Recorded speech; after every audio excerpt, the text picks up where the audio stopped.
Hi guys, welcome back. Today is part one of an introduction to me and my primal journey. I understand in my videos I talk about being a primal health coach and I try and tell you about what primal means and what a primal lifestyle involves, but I haven't really introduced myself to those of you that don't know me, those of you that watch these and aren't either friends or family.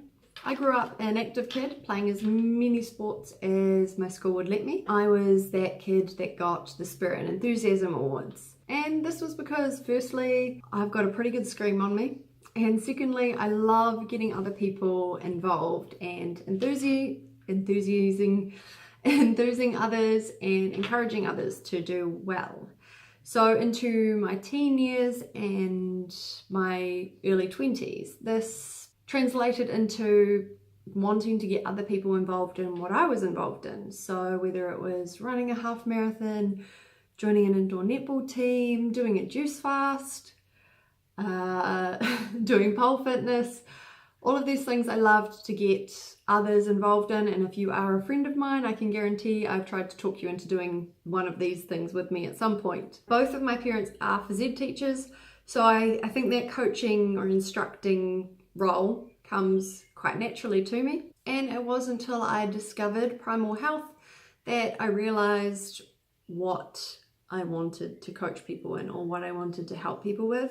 I went to university and did a design degree. While working as a designer, I did 2 years of bodybuilding. I went with the New Zealand team, the IMBA New Zealand team, to the Natural Olympia in 2015. It seems like so long ago now. I went to the Natural Olympia and I won the open women's bodybuilding class. And that was the last bodybuilding competition that I ever did. So after November 2015, I had 4 months till Cormac and I were getting married. So I basically stopped doing exercise. I was trying to lose as much muscle as possible. 10 days after we were married, we moved over to the UK, and the next 6 months basically consisted of us eating treats a lot, every day, drinking a lot of gin. The gin over here is very, very good. And basically I had forgotten how to work out normally. Like, I trained, before I started bodybuilding, I trained almost every day anyway. I was sort of in limbo with my training, didn't know what I was doing, didn't know how to not train like a bodybuilder basically. So 6 months after being almost 8% body fat on the Natural Olympic stage, I was physically in the worst shape I'd ever been in, and mentally in the worst place I had ever been. Growing up, I was not one of those girls who always was trying to cut things out of my diet or lose weight or change things about myself.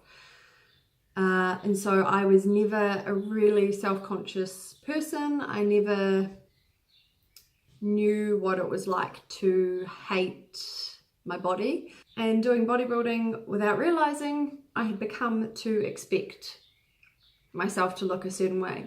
And it was almost as though halfway through 2016, something clicked and I realized that I couldn't just wake up every day with a six-pack if I carried on the way that I was, and that it actually wasn't realistic to expect myself to have that six-pack that I had on stage at the Natural Olympia. That is enough about me. I will be back with part 2 of this video about my primal journey. So thanks for watching, and you'll see me tomorrow.